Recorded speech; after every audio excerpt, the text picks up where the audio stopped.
Welcome, welcome, welcome. This is Dave Rogers with Unspoken Tears, Voice of Men 360. Wants to invite you to explore tears or laughter or smiles. We want to let you know that if something is triggered, to please consider getting some assistance, potentially calling one of the hotlines to assist you with any mental bipolar, ADHD, any type of reaction to anything that might be said in this conversation. That's our little disclaimer.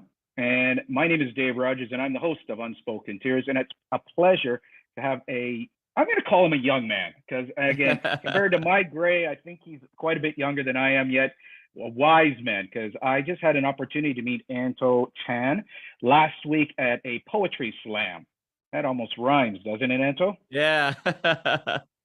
And I was so impressed by his presentation that I reached out, and we immediately started connecting and talking about collaborations. And this is one of hopefully many collaborations, as he has delved into a couple of areas that really are dear to my heart and to many men that I'm connecting with.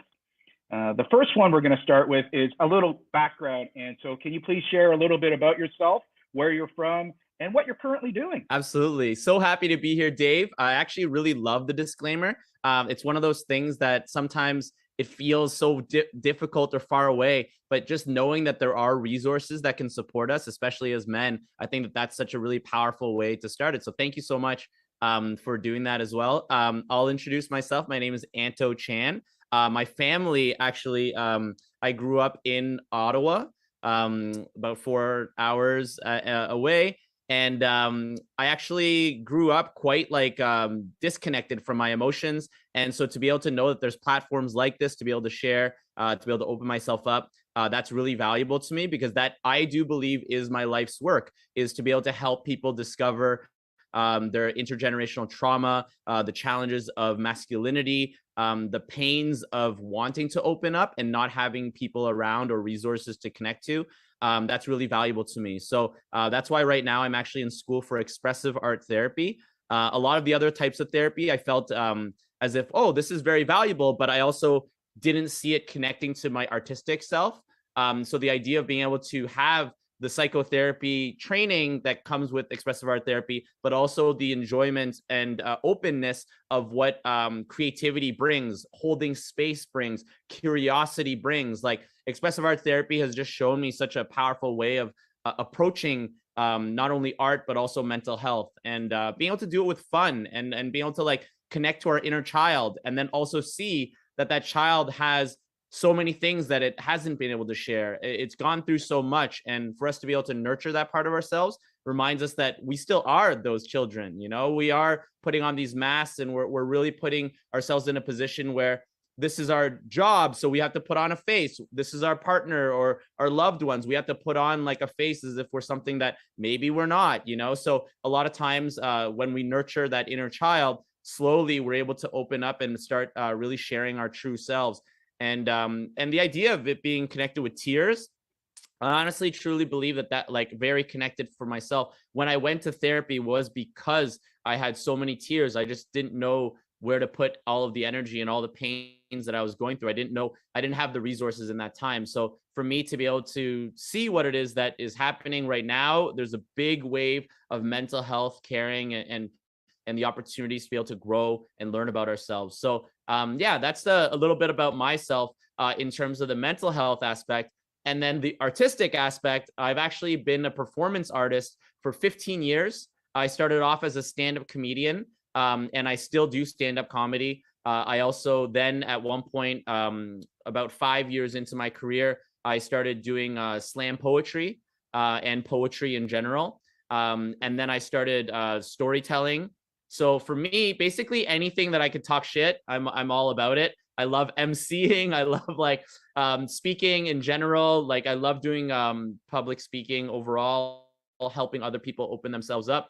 But one of the biggest things that nourishes me and excites me is producing events. And I love being able to create a space where people are nurtured. And one of the things I always tell all of my artists whenever they're about to go on stage, they're always asking me, what do you think I should do? What do I all this stuff? I always just tell them, do whatever you want. whatever excites you, whatever connects with you right now, because then you're able to really connect to this formula that I kind of created, a preparation plus presence equals essence.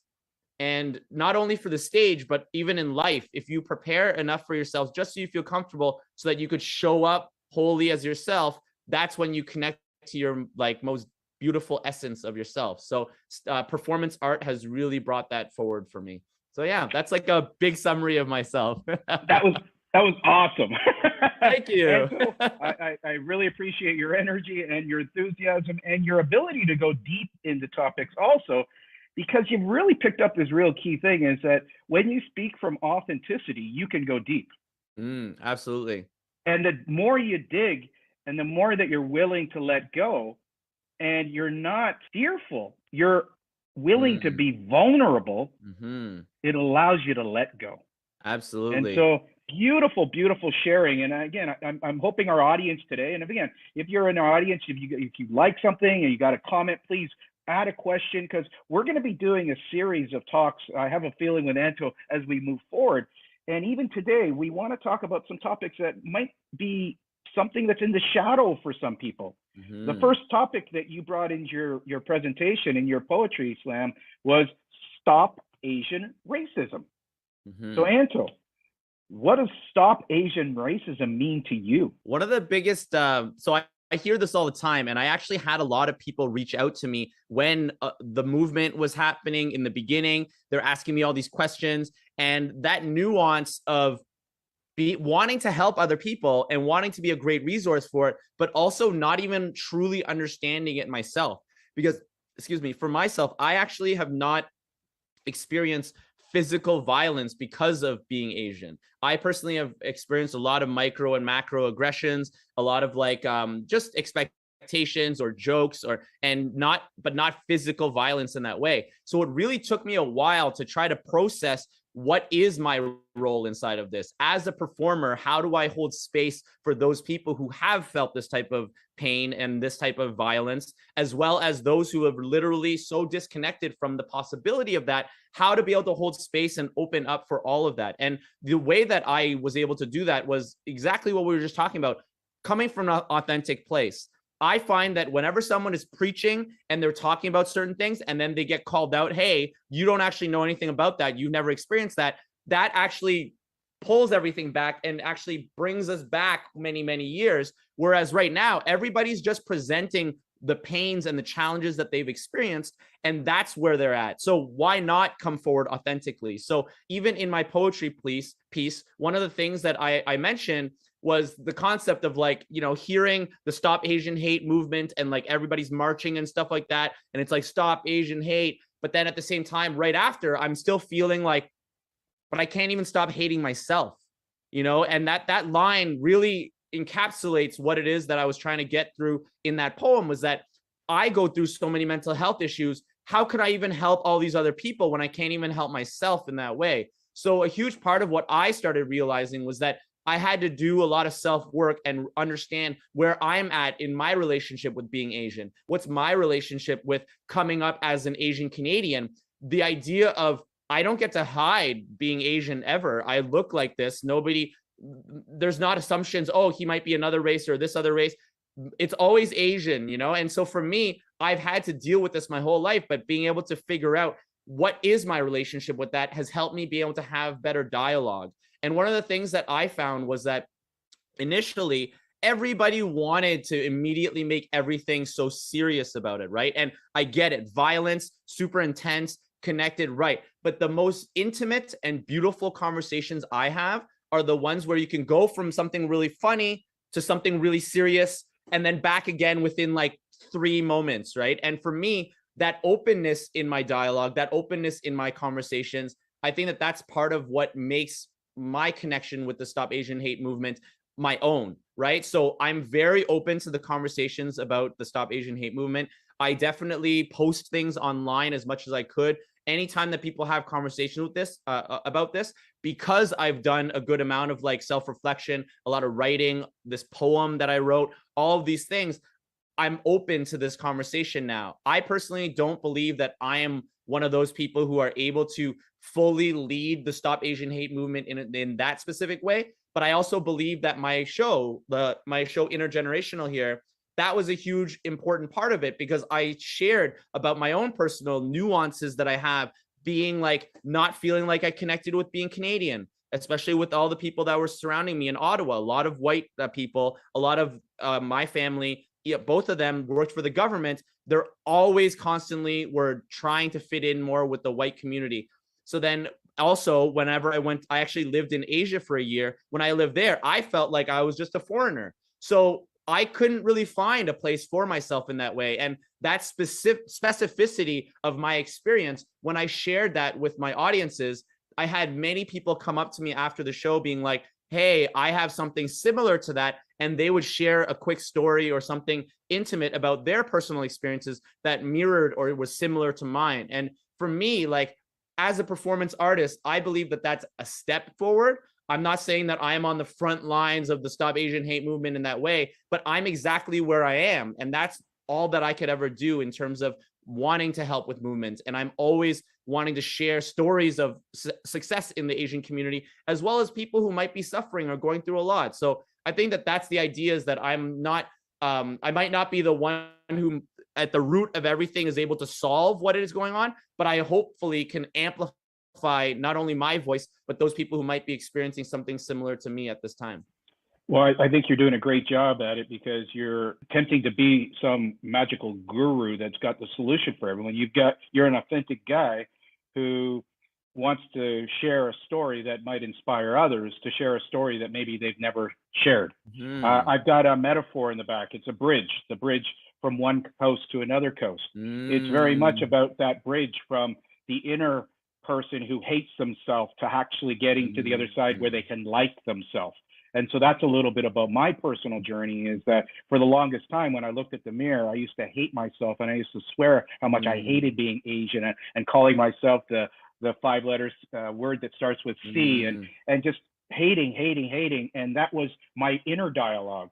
And the bridge to liking and then learning to love has been a really long journey. And it's a journey that I love to share now.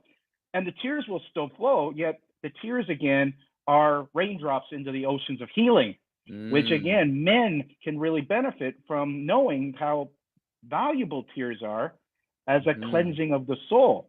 And so share with me one or two of the things that you're doing to increase awareness of Asian racism. And it could be fun. Like, that's what's beautiful about when people dance, when people sing, when people laugh, when people cry.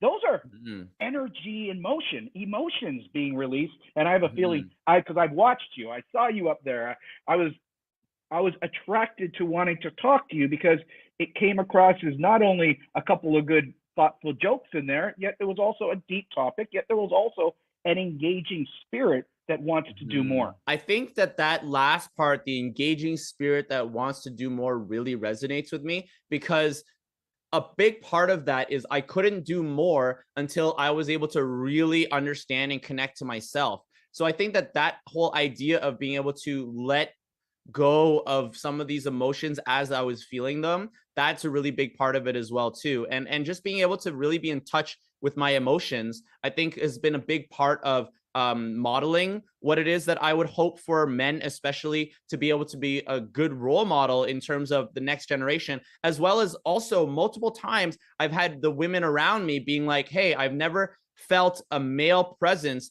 that actually made me safe.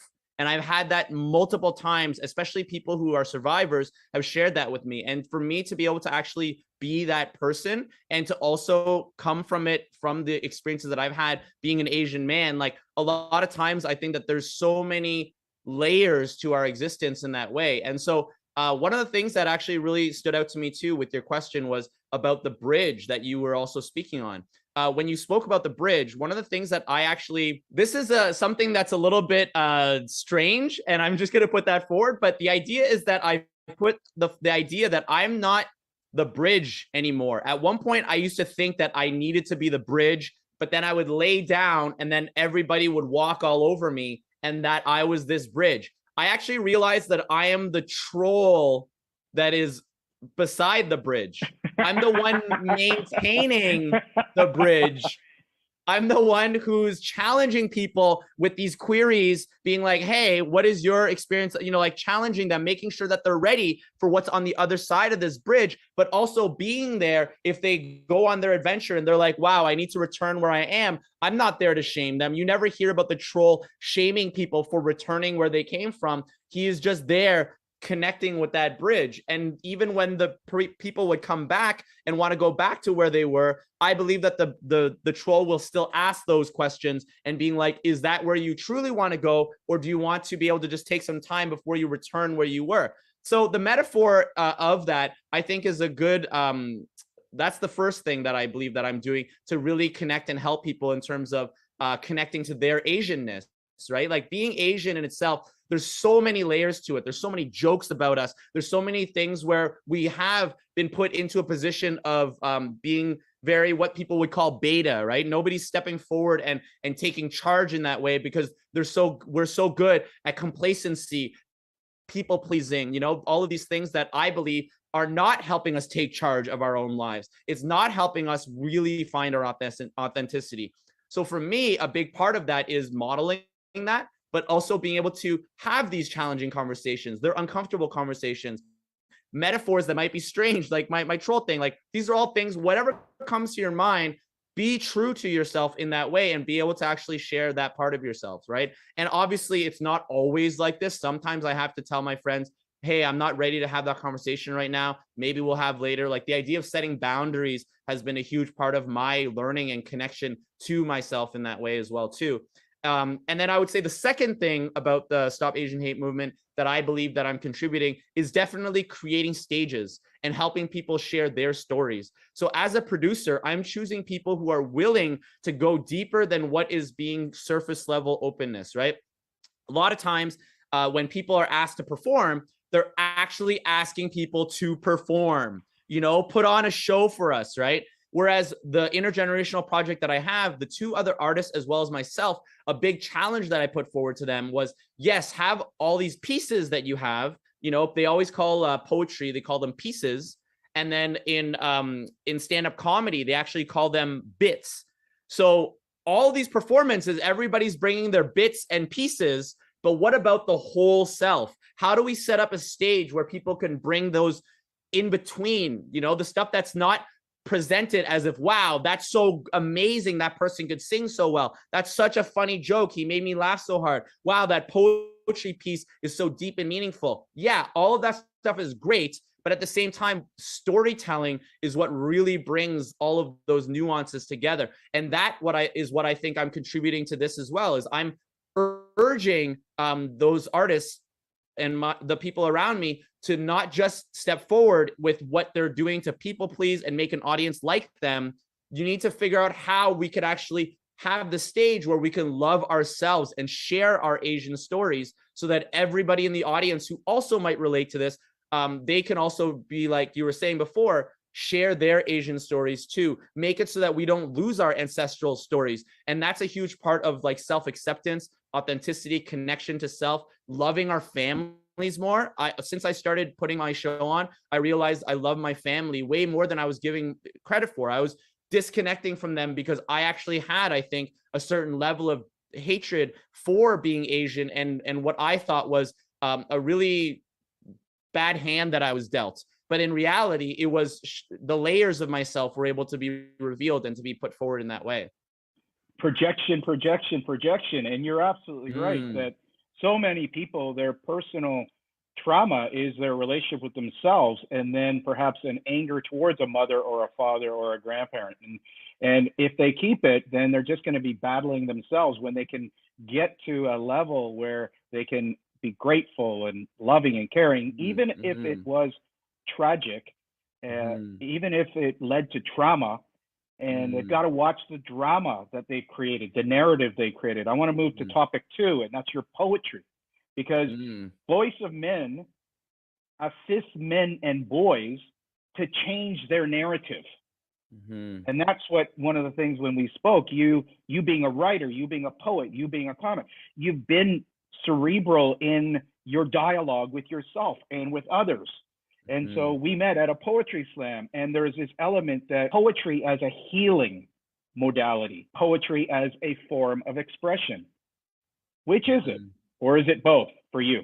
Yeah, it's absolutely both for me. So that's one of the reasons why I'm so grateful for being able to practice so many different art forms. So comedy, I was able to really make jokes and make an audience laugh and really capture attention in a really powerful way. But poetry, I needed it because I had all of these emotions and all of these overwhelming experiences that I didn't know where to put forward. So one of the things that happened was when my grandfather passed away. I had no idea how to even process this. Immediately, I ended up doing his eulogy, and then I shared like all of my emotions towards that. But then I didn't know what I was actually feeling deep inside because I put forward, yes, this is the story of my grandfather and how much I loved him, but I didn't understand why I felt so guilty. I didn't understand why I felt so much weight on me in that way. And a big part of my healing was actually 5 years after he passed. I wrote my first poetry piece that I did at a poetry slam. And when I read it on stage, I was like bawling on stage. And like, I literally didn't even care about like the audience's points or anything like that. It was just such an important part of my sharing of self. And so it was, and at the same time, it was also expression in that way, right? So it was healing me and holding space for me. At the same time, it was also a form of expression, right?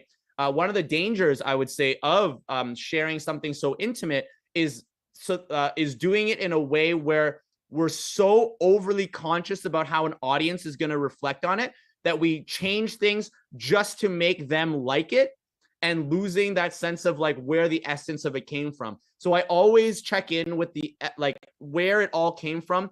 Is this actually what I'm trying to get at? What is the story that I'm trying to get at? What was the point of it?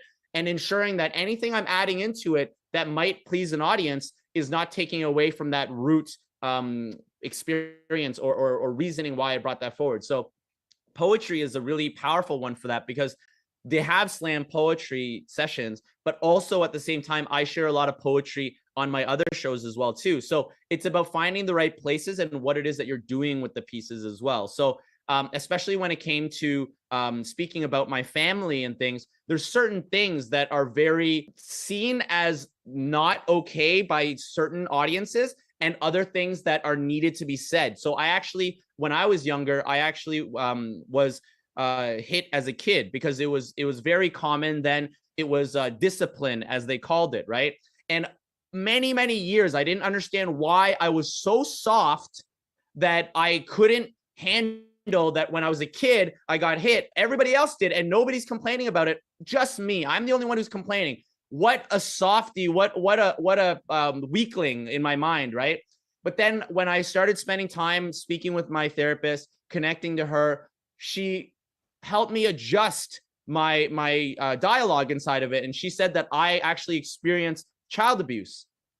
And when the wording of that, at first, for months, I was like, that's not what it is. My mom was not doing this to abuse me. She was actually just disciplining me. That's really what it was. And then as time went on, and we had dialogue about it, and we talked, like really connected with my therapist about this, she really allowed me to understand that it was both. My mom was disciplining me, and it was actually child abuse. And it was, my mom didn't understand fully of that either, because of the intergenerational trauma she experienced as well too. Just because the love is there, a lot of us disconnect it from the possibilities that it was abuse in that way. Because if it was just intentions, my mom would have won every parenting award in the entire world. Her intentions were always purely for our best, what she believed was our best. And so for me, that's a huge part of my healing. And I actually was able to create a poem about that as well too, about that pains and the challenges of experiencing that and going through that as a kid. And that helped heal a lot as well. And that helped me feel secure and strong enough to be able to actually understand my own story, and how there's dualities, there's multiplicity of things that are happening. My mom can love me and also have disciplined me and could have experienced child abuse. Like, those are all realities. And that's what actually empowered me to be able to tell my mom about my experience of that, and actually, and this isn't something that everybody gets, is I received an apology from my mom for her behavior. And that has helped and healed and built a bridge of our relationship because of the healing that my poetry, as well as my dialogue with my therapist, has been able to get me to. That is amazing. That is such a cool, specific story that I hope our listeners really hear, because delving into it, you got a distinction and then became defensive. Oh no, she never abused me. And then as more curiosity, oh, okay, maybe that is a form of abuse. What was the root of it for her? And then you get into a compassion. Oh my God, she was more abused than me. And then you go to section 3, intergenerational trauma, as you call it. I tend to call it transgenerational trauma. You can correct me. Again, it's a term I've used for about 20 years.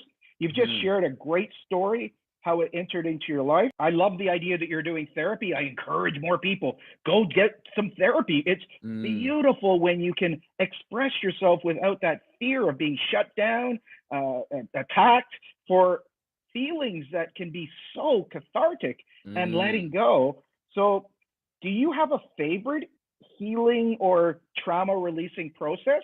Is it poetry? Is it singing? Is it producing? What works best for Anto? I would say just writing is such a powerful part of it. Journaling in that way, being able to hold space for myself. That's really what it comes down to. And that's one of the coolest things I've learned in expressive art therapy, is that there isn't one specific outlet. It's about making time for yourself.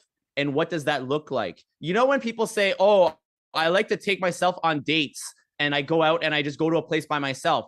It's not because it's super fun to be there by yourself only always. It's about the idea that you're making time and energy for yourself to be able to care about yourself in that way. And I think that that's really what it's about. And for me, a lot of that comes through my writing, that comes through being able to either take a walk, sometimes, you know, being able to go on an adventure downtown, so those are all things that really move me, is really being able to hold space for myself in curiosity, not like, oh, I have this task I have to do. Because like, even if you have an outlet, sometimes it becomes really intense too. For example, if someone's like, my only outlet is painting, and then on Saturday at 5 p.m., because I haven't painted in a while, I have to paint. And then it becomes this rigid, disconnected, painful thing, even, because then you feel guilt if you don't do it. And that's not the idea. The idea is being able to actually hold space, so it's such a soft landing, so that as you're able to be in the moment, your inner child can be like, I'm joyful, I'm happy, I'm excited. Exactly, right? And so that's definitely things that really move me and excite me. And also, I'd have to say my family, like just being able to go visit my family, especially in Ottawa. Because there's so many layers to it. It's like my childhood home, from the things that I just spoke about in terms of like the physical abuse, but also the love that was in that space. Going home now and seeing my niece and my parents, and just like the relationships that I've built with them in the last 4 to 5 years. Like, there's just so many layers of that are so healing and also challenging, right? Every time I go home, there's moments where I want to defer back to my child self that was like slamming doors and like angry and frustrated with my family. And I have to just, because I whenever I go home, I usually make time to not like be working constantly. I have time to just like reflect on like, where does that come from? What is that pain? What is that overwhelming emotion of wanting to lash out at my parents? Where does that come from? You know, so there's so many layers of like a sense of self. So a lot of it is about holding the space for ourselves, and that nurturing energy comes quite naturally for me, because I'm an early childhood educator, right? So working with kids is like such a big part of like nurturing our inner child. And if I'm able to hold, one of the things that helped me was, if I could hold space like this for children, I need to think like this for myself. And I didn't do that for many years. Even working in the daycare system, I was so rigid and was like, really, this is the way to do it. So now being able to have that softness, that landing, that's really what it is that I gift to myself. What is it that I do to nurture and love myself, is just hold space for myself the way that I have been for other people for a long time. Okay, you've mentioned it about 4 or 5 times, and there might be some men there looking and going, what's he talking about, holding space? Yeah. So give me one or two ways that a guy who's never even heard that term can hold some space. What do you go grab the space, or share a little bit more about what does holding space mean to you? There's many ways that people can do it for themselves, is to book time for yourself. And like in my calendar, I'll put time, like this is like time that I am going to just do whatever I want to at that moment, right? Whatever's calling to me, follow that instinct of that, right? Don't feel as if you have to do anything. It's really being able to have like an outlet of sorts, right? And if there's something that excites you or moves you and you want to be able to do it, that's actually holding space for yourself, especially with emotions, being able to open up about your emotions. One of the things that I do a lot is writing, for sure. Being able to draw things, whatever it is, into my journal. I'd say journaling is a great way to hold space for yourself. I know people who aren't as much into the expressive aspect of it. So even meditation could be holding space for yourself in that way too. Whatever is coming forward, you're not judging it. You're just allowing it to be, and you're allowing it to pass in that way. So for me, there's just so many layers of what holding space can mean. It's just being present and not judging, and being able to just nurture and love ourselves in that time. And that's where my guys who've been watching us, who are happy in their caves, drinking a beer and watching the football game, is that holding space? To a certain extent, yeah. I actually do think so. As long as there's an openness of expression at that moment, like if they start feeling emotions at that time, if they don't suppress that and they're like, you know what? I actually am. They're screaming and yelling at the TV because. So I guess one of the things that I don't disagree that could be seen as holding space. Yet if it becomes a habit where they're just drowning their sorrows and they're not using reflective questioning or curiosity, then perhaps it's just wasting time. Absolutely. At the same time, it's also, everybody has their process, and it can be very slow in that way too. So for example, if you have two people who spend time watching sports and then they're both like screaming at the TV and things like that, that's how it may start. But over time, they start actually building a bond and having conversations about life, and actually being able to, they may be holding space to grow in that way for each other. And it might not be to the level, especially as people who are very conscious inside of the mental health industry and things like that, it might be a little different than ours, right? But I think that as we look at the bridge, there's just different parts of where you're at on your bridge as well too. So I would say that overall, that the task of or the enjoyment of watching the game and those frustrations, things like that, might not actually be the holding space aspect. It's the conversations and the love and the care that they may be having with another person. It's not diving deeply into your addictions. It's actually the part of it where you're holding and connecting with somebody and being able to listen to each other and be present with each other in that way. And if we're thinking just individually, it might be a challenge to hold space for ourselves while we're doing these other tasks. It might have to be more conscious at first, like journaling or meditation, or being able to go for these walks or whatever it is. That in itself can be the difference. In at first, it might have to be more conscious, I would say.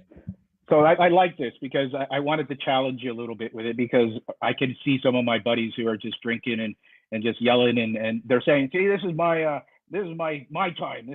And we're inviting you to explore perhaps other ways to connect yourself, to notice your inner dialogue, perhaps learn something, perhaps develop a new hobby or skill, perhaps think of something you love to do as a kid that you haven't maybe done a puzzle lately, or you haven't done some whittling lately, or you haven't done playing a musical instrument lately, or haven't sang lately.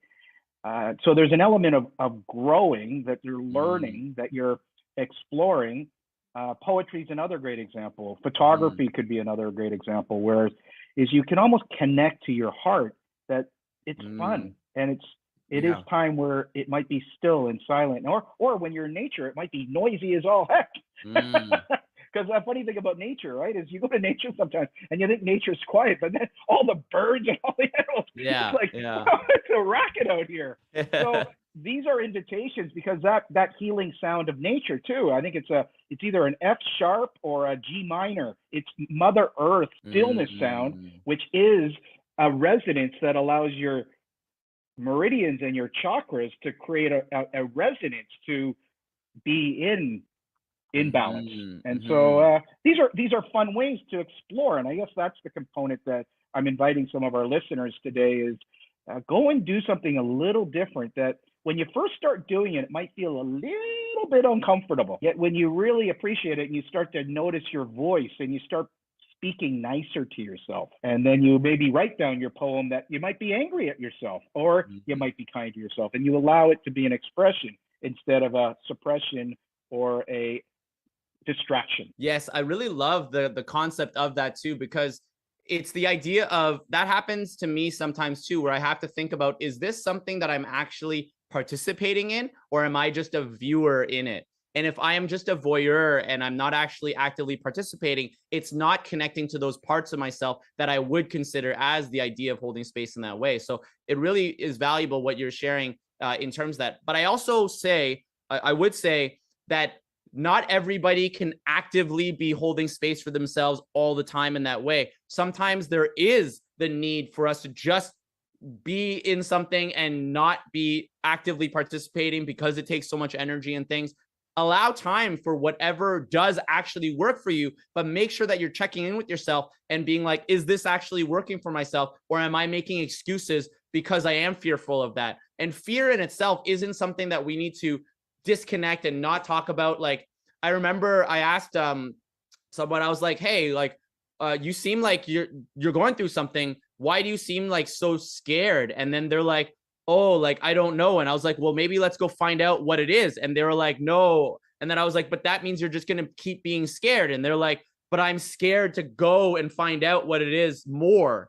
So like, that to me is a huge part of like my reflections on this. It's like, maybe that's why we're here for each other, why we can. Because like, if I had somebody by my side and that we're able to go discover what is scaring us, when we find out what it is, I guarantee that it's going to be less scary than what it actually was in our minds and what tales that we're spinning in that way. So I really do appreciate the idea of the active participant and also being the voyeur, but understanding and being conscious of which one you are in, and to challenge ourselves to be outside of that comfort zone. Because that's one of the things that I do think there's a stagnancy where you end up being so comfortable that you aren't pushing yourself to do things that are a bit different or new. And then you don't get to be in curiosity. You don't get to be in discovery. You don't get to be in uncomfortability even. And confronting fears is a huge part of like opening ourselves up. And then after we explore and go through these amazing new activities or things, that's also another like more direct way of holding space after, like you mentioned, writing that poem or journaling, or even if you had the voice recorder and you just voice record it, even if you don't even actually record it to listen to later, just having that documented of sorts, it's helpful in that way. So I think that there's a beauty to just like the present awareness of where you're actually at in the activities you're doing, so that you can step forward if that is the choice that moves you and excites you the most in that time. Very nice. No, I invite everyone who's watching to hear what Anto is suggesting and to go experiment. And I have a feeling that both of us like to do it, and we're inviting you to explore it. And it's a great way to reconnect to nature, to reconnect to your heart, to reconnect to inner child, and perhaps do some of that healing of the inner child that could be so beneficial in whatever you are going through right now. So we've talked a little bit about Stop Asian Racism. We've talked about poetry, talked about intergenerational trauma.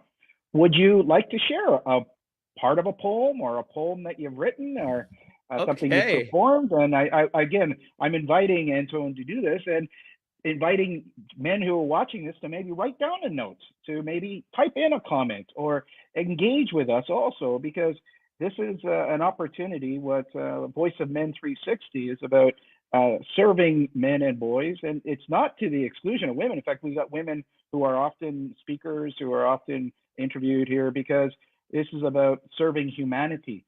And it just so happens that the men and boys right now are suffering an immense amount of pain right now, and not sure on ways to move forward, because in many ways toxic masculinity has been taught to us since we're youngest days, and we have some blind spots to what it really means to be a nurturing, caring a man these days. And It's when I get a chance to meet someone like Anto, it's been such a beautiful experience so far, and hopefully there'll be more talks like this, and perhaps performances that can serve and can invite any of our listeners also to potentially be partners or participants in expressing the divine side of masculinity instead of the toxic side of masculinity. Absolutely, absolutely.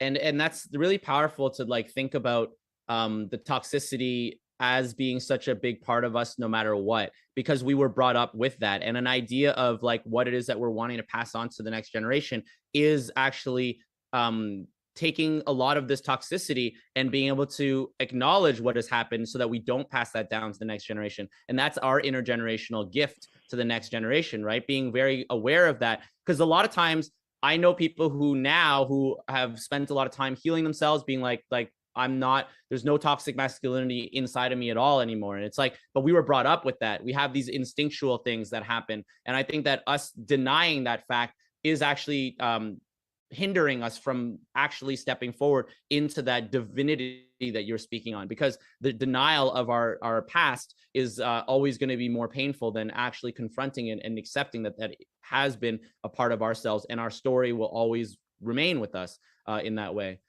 So poem, I'm going to share the poem. Actually, after you left, I shared this poem on the slam. And it's actually about my therapist and the relationship that I've had with her, and how valuable and important that has been for me. There is a trigger warning, even though I probably should have said that before, but I do talk about child abuse in this as well, just as I did a bit previously. So yeah, I'll just share this piece. It's called Natalie. Waiting for the door to open, breathing in psychology today. She peeks her face out, welcoming me. Hi, Anto, waving me in. She is a gentle breeze, pointing to the seat. Therapy becomes surgery, self-work, rehab. My soul, a rolled ankle in the first 5 minutes are the first game with the Boston Celtics. Shitty shout out, Gordon Hayward. She says it's okay to give random references I don't understand. It's okay that you're an addict. It's okay to not be okay. I don't want to be okay. I want to be happy. Hoi sum. Happy comes and goes, and so does sad. It's up to you what you hold on to. I've never had someone speak to me like I'm in control of my life. I blame myself. Not man enough, not husband enough, not father enough to build the life that she dreamt of. Suddenly, I'm sitting alone, looking at the 16-cube shelf we assembled, half empty. I wanted to destroy it just like I destroyed us. Natalie tells me it's okay to forgive yourself. But there is no rest when unpacking nightmares. Before my gongong's passing, he was reaching for me. I ran from him. My legs seem to fail me when I need them. Number 2, shout out Gordon Hayward. She asked me, when will you forgive yourself? I want to soon. But will I forget about him? She says no. I appreciate how direct she can be too. She doesn't push me to go deeper. Instead, she asked me about my mother. What was that relationship like? Oh, it's great now. You know, we meet up, go for dim sum. She definitely wishes I was doing something more serious, an adult job, but it's sweet to see her. What about your relationship before? She notices when I'm avoiding her question. I think back. I'm supposed to be perfect. I'm just too messy, jagged, unfocused. If I can try to be a little harder in Chinese school, soccer, piano, taekwondo, I always put the extra in extracurricular. I couldn't keep it in. Doors slammed, unhinging. Never had closure. Every knock on my body, the reminder of who I am not enough. Alone, laying in my bed with more bruises, strikes against me. Pain, anger, coping, self-blame, pain, anger, coping, self-blame, pain, anger, coping, self-blame. I was just a child. She tells me nothing this time. She sits patiently as I wipe every tear. I look at her, hoping she will say, it's okay. When will you forgive yourself? Anything. And she says, little you has been through a lot. I have, but I'm here now. Sherpa to my mindset mountain. She smiles and says, we're gonna have to end for today. As I leave, I feel better about being me, accepting that okay is progress too. Bravo. Very good. Awesome. I hope people who watch today can listen to it, can feel it, and can do what you've done. And that is to continue to be curious and continue to work as a work in process. Mm-hmm. And it's very inspiring to hear, to witness, and to be very proud of you in the way that you're sharing a message that many, many, many people go through, and many people are stuck. And we're inviting those that are ready to step into a new possibility. And so changing that narrative that you continue to do, sharing ways for people to express a narrative that can be more infused with fun, can be infused with creativity and expression is absolutely magical. And I really am grateful that you shared today. So thank you so much. Yeah, I do want to comment on the idea of what you said, when you are ready. And I think that there is no movement if you are not ready, but being ready doesn't mean that you have to have solutions. The whole point is that you aren't able to have the solutions and you need support, and you just want to be around people who are also in the process so you don't feel as lonely. And I think loneliness is something that is also so taboo for people, being like, I don't want to be lonely, so we don't even talk about that loneliness. But as an artist, as a creator, as a person who's put myself out there consistently, I have bouts of loneliness consistent, like all the time. I'm surrounded by all of these people, but as a mental health practitioner or as a person who wants to support others, there is a loneliness that also arrives, and it's acknowledging it and being more comfortable with it than I ever have been before, and also being able to be lonely together. And I know that that sounds strange, but that's a normal thing where I sometimes am with other people and they're like, I'm really going through it, and I'm like, I'm feeling really messed up right now, and then we're able to share that truth of that, and that actually slowly builds the bridge. And do we want to cross it right away and like, now this is my best friend? Maybe not at that moment, and that's totally okay. Wherever you're at, it's understanding that there is support for exactly that specific place that you are. That's the idea, is finding the support that can acknowledge that and be able to be there for you, even if it's not about healing everything right away. It's just about being there with it and sitting in it and feeling it with other people who are experiencing it as well. So I really love that your mindset is also similar to mine, is that it's not about having the answers, because being men, that's such a normal thing. It's like, oh, I got to solve everything, I got to have all the answers.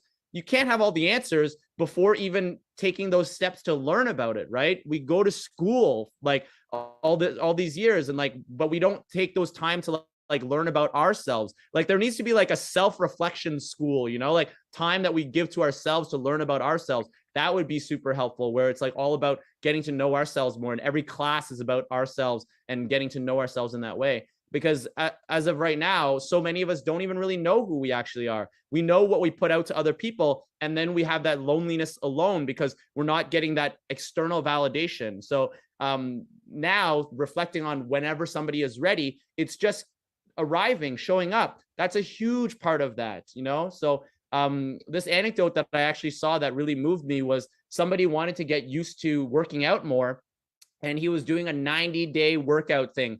And for the first 30 days, he showed up at the gym and worked out for 5 minutes, did one set, and then he went home. And everybody was like, that's not going to work. That makes no sense. That's so dumb that you're just driving half an hour to work out for 5 minutes. You did all that change and whatever. And then by the 90th day, he had worked out and had done all of this. Who knows what's true or not inside of this, but the example is really powerful, is that him showing up and starting it helped set that actual groundwork for him to get to where it is that he wanted to, which was doing the full workout. So I think showing up is a huge part of it. Think about your friends whenever they show up and they're there for you, or your family, if they show up and they're there for you. You're not like, oh, you didn't bring this specific thing, or you didn't. It's not about that. They came, they're present with you, and us acknowledging that and appreciating that is a huge part of being ready, as people would say. So let's all like take that step together, you know, like we're all in it together in that way. And I definitely open myself up to the idea, if anybody does want to contact me, absolutely feel free to reach out to me. I'm very open to new conversations, and just curious about mental health and men's experiences overall. That's wonderful. And this taking it to the next step, it's we'll put your contact details in the comments below. Please reach out to Anto. It'd be great. What about any projects that you've got coming up, ways that people can reach out to you? We got a couple of minutes now. Just have you got a scheduled project coming up in the next couple of months? A dream project you might want to share?